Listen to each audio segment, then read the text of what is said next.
نحمده ونصلي على رسوله الكريم اما بعد۔ ابتدا میں کچھ باتیں اصولی اور تمہیدی میں آپ سے عرض کر دیتا ہوں، پھر آپ کے سوالات کی روشنی میں گفتگو کر لیں۔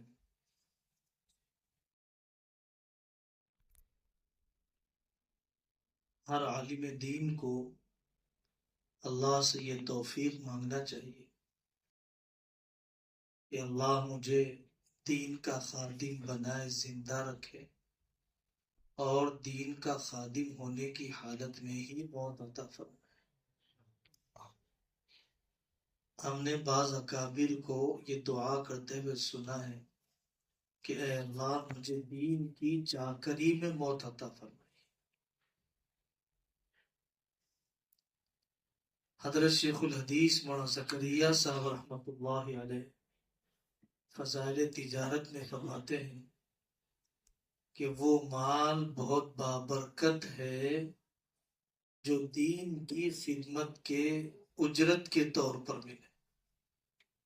وہ مال بہت بابرکت ہے جو دین کی خدمت کی اجرت کے طور پر ملے۔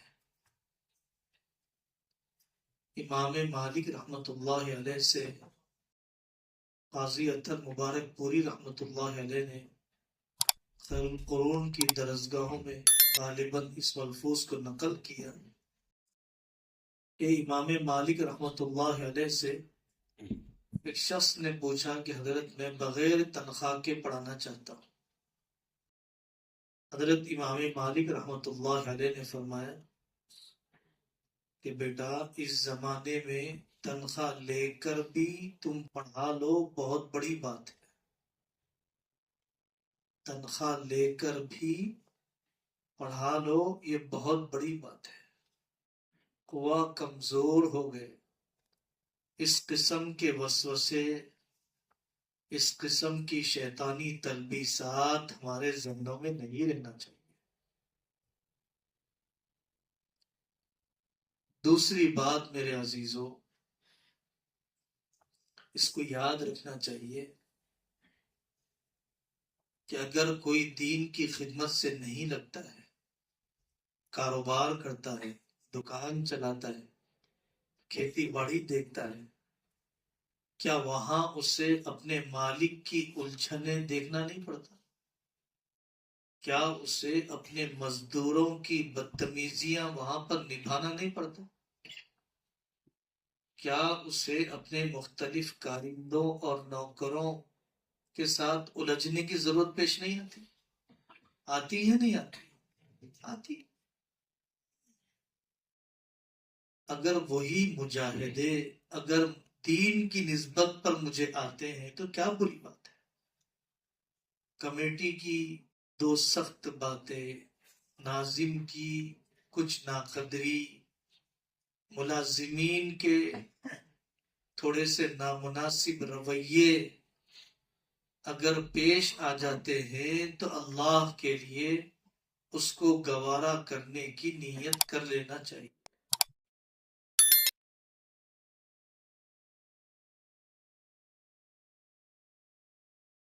تیسری بات،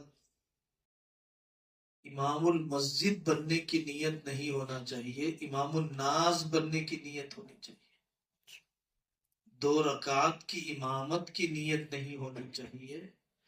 انسانوں کے ہر شعبہ زندگی میں قیادت کی نیت ہونی چاہیے۔ میں تجارت میں کیسے رہبری کروں، میں اطباء کی کیسے رہبری کروں، میں سیاست دانوں کی کیسے رہبری کروں۔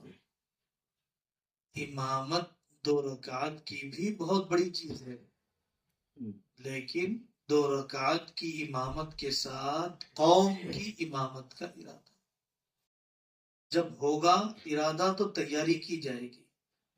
جب ارادہ ہی نہیں ہے، صرف 2 رکعت کی ہی امامت کا ارادہ ہے، تو پھر آدمی نہ مختلف طبقات کو سمجھنا چاہے گا، نہ ان مختلف طبقات کی دینی ضرورتوں کو جاننے کی کوشش کرے گا۔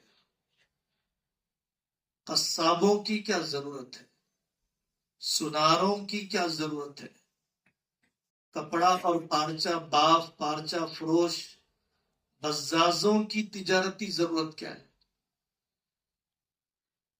سماجی بیماریاں کیا پھیل رہی ہے، نوجوانوں کی رہبری کرنے کے لیے کیا علمی اور عملی صلاحیت میرے اندر ہونا چاہیے۔ اگر ہم قوم کی امامت کا ارادہ کریں گے تو ان سب میدانوں کی تیاری کریں گے۔ اگر ہم صرف 2 رکعت کی امامت کی نیت کریں گے تو موجودہ اپنی صلاحیت پر راضی ہو جائیں، موجودہ اپنی صلاحیت پر قانع بن کر رہیں گے۔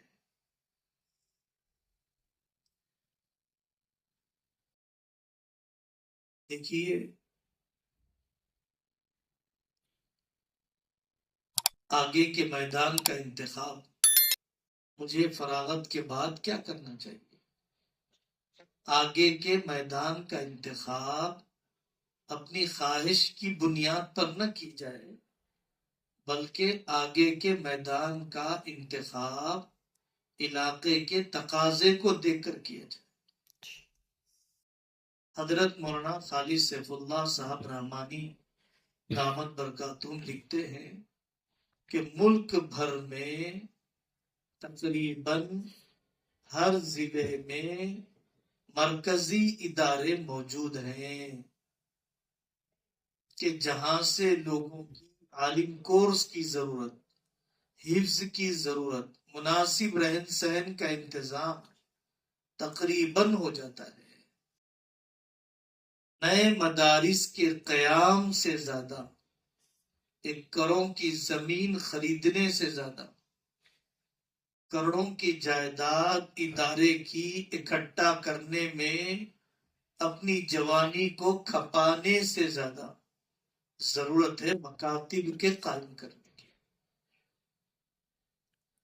تو اپنی صلاحیتوں کو قیام مکاتب پر، اپنی صلاحیتوں کو توسیع مکاتب پر اور دائرہ وسیع کیجیے، اپنی صلاحیتوں کو استحکام مکاتب پر، جو مکاتب رائج ہیں اس کو مضبوط کرنے پر لگائیے۔ آپ کی علمی صلاحیت میں کوئی کمی نہیں آئے گی، آپ کے کتب بینی میں کوئی کمی نہیں آئے گی۔ مکاتب کا تقاضا، بہت عرصے پہلے ایک تبلیغی بزرگ نے فرمایا تھا کہ جس ڈاکٹر کی کلینک مضبوط ہوتی ہے اس کے اسپتال مضبوط ہوتے ہیں، جس کی کلینک پر مریضوں کی تعداد زیادہ ہوتی ہے اس کے اسپتال میں، ہاسپٹل میں، دواخانے میں آنے والوں کی تعداد بھی زیادہ ہوتی ہے۔ جہاں کے مکاتب مضبوط ہوتے ہیں وہاں کے مدارس بھی مضبوط ہوتے ہیں، جہاں کے مکاتب کمزور ہوتے ہیں وہاں کے مدارس کی طلباء کی تعداد بھی گھٹنے لگ جاتی ہے۔ مکاتب کو مؤثر بنانا، مکاتب کو منظم کرنا، مکاتب میں عقائد کی تحفیظ اور رٹانے کے ساتھ عقائد کی تفہیم کی کوشش کرنا۔ پورا کتاب الایمان پڑھنا پڑے گا آپ کو، پوری ابن حزم کی الملل والنحل فرقہ ضالہ کے تعارف کے لیے دیکھنا پڑے گا آپ کو، فقہ الاقلیات، غیر مسلموں سے تعلقات کے حدود اور احکام مکمل دیکھنے پڑیں گے آپ کو۔ ان نوجوان نسل کو دینی رخ پر لانے کے لیے پوری حضرت تھانوی رحمۃ اللہ علیہ کی تربیت السالک پڑھنا پڑے گا۔ نفس کی مکاریاں کیسی ہوتی ہیں، نفس کی تلبیسات سے نوجوانوں کو کیسے بچایا جا سکتا ہے۔ ان بزرگوں کے ساتھ، ان خواتین کے مکاتب میں اور ان بوڑھوں کے مکاتب میں، ان ادھیڑ عمر کے لوگوں کے مکاتب میں آپ کو ضرورت پڑے گی کتاب الوصیت، کتاب الہبہ، کتاب الفرائض کی پوری باریکیاں دیکھنے کی۔ بڑی خواتین کے مکاتب میں کتاب النکاح، کتاب الطلاق، کتاب الخلاء اور معاشرتی زندگی کے مختلف ابواب، پیچیدگیاں، اخلاقی خرابیاں، سیرت کی رہبری، ان سب چیزوں کی ورق گردانی کرنی پڑے گی۔ آپ اپنے ذہن سے یہ ناپختہ بات، کچی بات نکال دیجئے کہ اگر ہم مکاتب کھولیں گے تو ہماری کتابی صلاحیت ختم ہو جائے گی، ہماری عالمانہ استعداد کمزور پڑ جائے گی۔ آپ ذہن سے نکالیے۔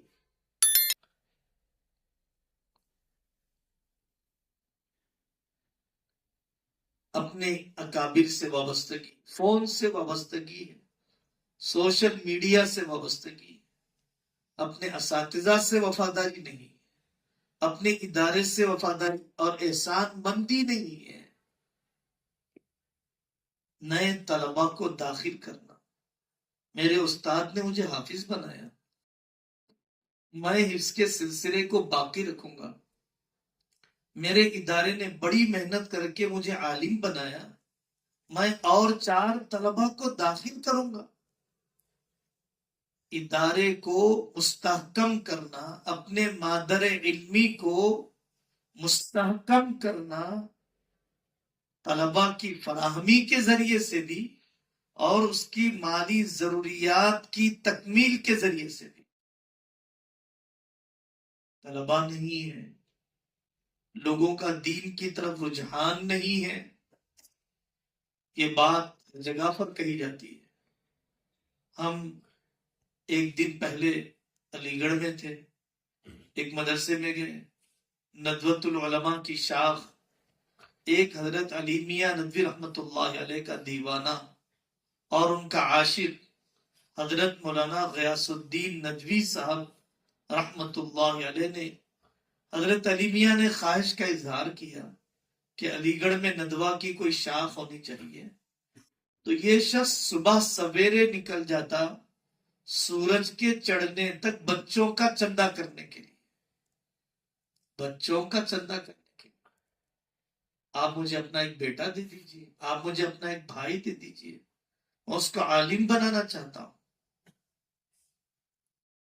تاریخ کا یہ باب پڑھنا چاہیے، کمیونزم کا، لادینیت کا جب ظلم ہوا ہے رشیا میں، ترکی میں، تو وہاں کے علماء نے بچوں کا چندہ کیا، گھروں میں جا کر کہتے کہ لاوارث بچے کو سنبھالنے میں آپ کو تکلیف ہو رہی ہے، مجھے دے دیجئے، میں پرورش کر لوں گا۔ اس معذور بچے کی خدمت کرنے میں آپ کو تکلیف ہو رہی ہوگی، یہ معذور مجھے دے دیجئے، میں انہیں عالم بنا لوں گا۔ اس طرح سے بے سر و سامانی، انتہائی ناقدری کے عالم میں وہاں کے علماء نے، بڑے بڑے اکابر اور اساطین فن کو تیار کیا۔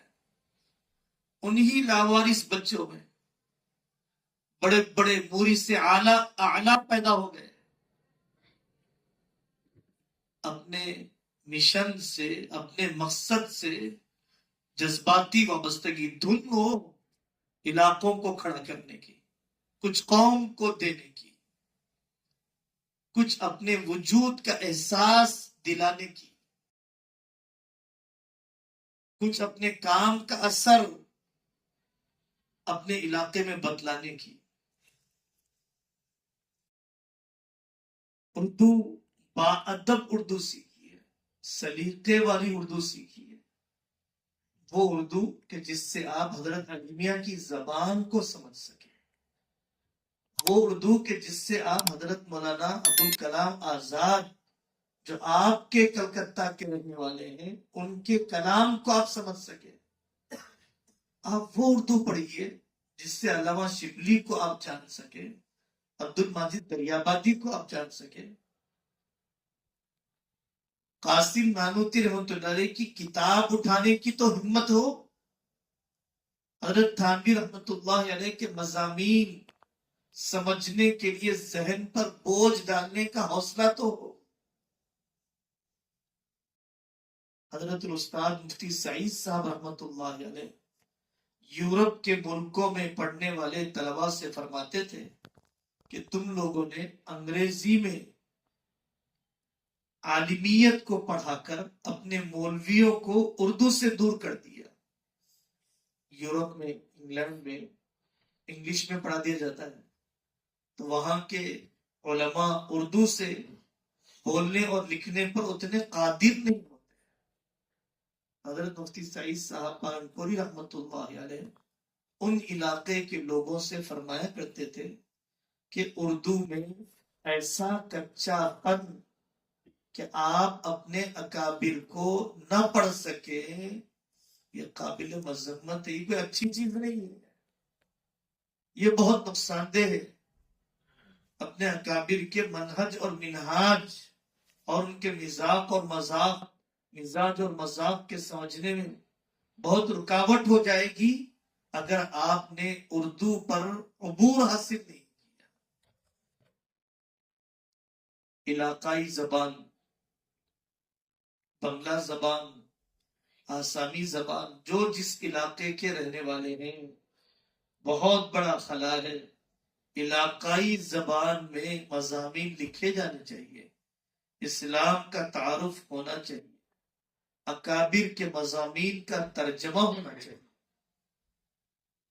سلگتے ہوئے مسائل، اٹھائے جانے والے اعتراضات کا جواب آپ لکھ نہیں سکتے ہیں تو جو بڑوں نے لکھ دیا مقامی زبانوں میں ترجمہ کر دیجیے۔ جو علامہ شبلی نے لکھا، جو حضرت علی میاں نے لکھا، جو مولانا خالد سیف اللہ رحمانی نے لکھا، اور جو عربی زبان میں اس اعتراض کا جواب دیا گیا، اسے مقامی زبان میں لکھیے۔ آپ اگر اسلام کی ترجمانی نہیں کریں گے تو پھر کون کرے گا؟ البراہیم الساباتیہ، ایک ابراہیم الساباتی نامی ایک شخص گزرا ہے، 12 سال ایک فادر کی صحبت میں رہے، صرف عیسائیت کی کمزوریوں کو جاننے کے، اور پھر کتاب لکھی۔ 12 سال میں عیسائیت کی جو کمزوریاں بڑے بڑے پادریوں کی صحبت میں بہت ہی متواضعانہ، متجاہلانہ اپنے آپ کو چھپا کر جو قیام کیا تھا، انہوں نے اس کو کتاب میں لکھا۔ اتنی محنت کی ہے لوگوں نے ایک مذہب کے کھوکھلے پن کو ثابت کرنے کے لیے۔ یہ بہت تکلیف دہ صورتحال ہے کہ 8 سال گزر گئے، کسی اپنے بزرگ کی مکمل سوانح نہیں پڑھی، کسی کی پوری تصانیف کو نہیں دیکھا، کسی کی فکر کی چھاپ کو قبول نہیں کیا، کسی کی طویل صحبت نہیں اپنائی، کسی کے مزاج کو اخذ کرنے کی کوشش نہیں کی۔ اللہ تعالیٰ بہت قدردان ہے، اللہ سے پر امید رہنا چاہیے۔ فارغین میں اللہ کی ذات سے بھی نا امیدی اور سوء ظن، اور بندوں سے بھی بدگمانی اور سوء ظن، قوم بڑی ناقدری، اللہ نے مجھے موقع نہیں دیا۔ مولانا الیاس صاحب رحمۃ اللہ علیہ کے ملفوظات میں اللہ سے حسن ظن اور بندوں سے حسن ظن آدمی پر اللہ کی مددوں کے دروازے کھول دیتا ہے۔ اللہ سے پر امید رہیے، قوم سے پر امید رہیے، ذاتی ضروریات میں قوم سے رابطہ نہیں کیا جائے، چندہ اپنے اصول کے مطابق کیا جائے گا۔ خودکشی کے اقدام کی کیا ضرورت پڑی آپ کو؟ اگر آپ مسجد کی خدمت میں، مدرسے کی خدمت میں اپنی ضروریات کی تکمیل نہیں ہو رہی ہے، ہلکی پھلکی تجارت کر لیجیے. آخری درجے میں تجارت کرتے ہوئے دین کی خدمت کا کوئی شعبہ دیکھ لیجیے. انتہائی اقدام کرنے کی کیا ضرورت ہے؟ حرام کی موت قبول کرنے کی کیا ضرورت ہے؟ کیا آپ کے لیے اور مواقع اور امکانات نہیں ہیں؟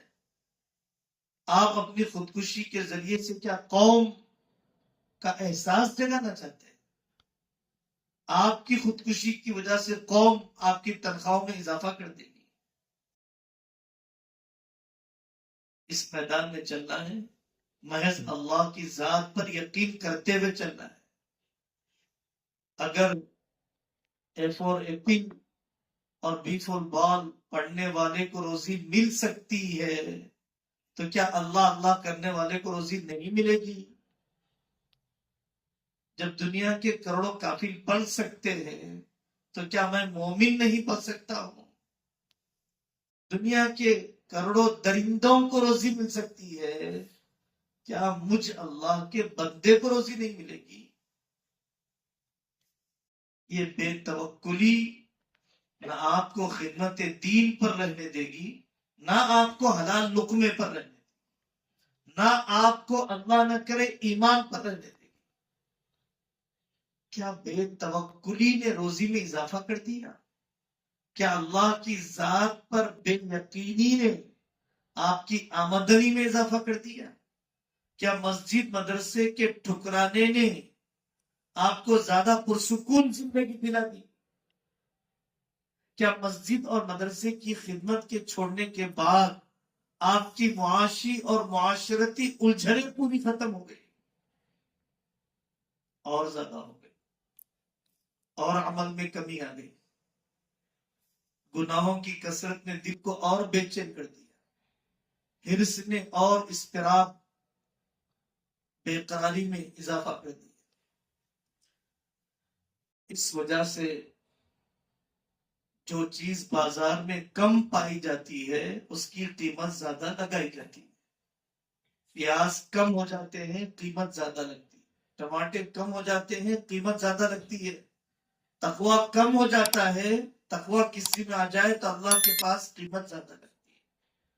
عفت کم ہو جائے اور کسی کے پاس عفت آ جائے اللہ کے یہاں قیمت زیادہ لگتی ہے. صفات کی زوال کا زمانہ ہے، صفات کی اجناس کی قلت کا زمانہ ہے. آپ کی قیمت اللہ زیادہ لگانے کے لیے تیار ہے.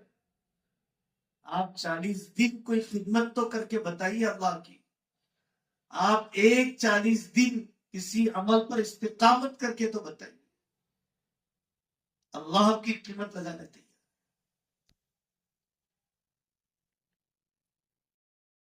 اللہ تعالیٰ ہم سب کو عمل کرنے کی توفیق عطا فرمائے. اب آپ کے سوالات کی روشنی میں بات کریں. اس شعبے میں آپ نے کرنا ہے تو غیر اختلافی اور عالمانہ کیجیے.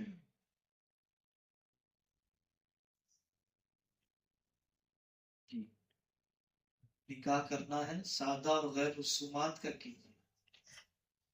آنے والی کو دین کی خدمت میں حصہ لینے والا بنائیے. رکاوٹوں پر بہت جلدی میدان سے دستبردار مت ہوئیے. معمولی وجوہات پر میدان مت چھوڑیے. میدان چھوڑنا یہ مسئلے کا حل نہیں اور مسائل میں اضافے کا ذریعہ. معاشرے میں ضرورت ڈاکٹروں سے زیادہ جید عالم کی ہے، وکیلوں سے زیادہ جید فقیہ کی ہے، بڑے سماجی متحرک کارکن سے زیادہ قوم کی رہبری کرنے والے علماء کی. اسکول کھولے جا سکتے ہیں، دینی ماحول میں اسکول کھولے جا سکتے ہیں. خالی میدان ہے، دوسروں کے تجربات سے فائدہ اٹھاتے ہوئے اسکول کے نام پر مدرسہ چلایا جا سکتا ہے.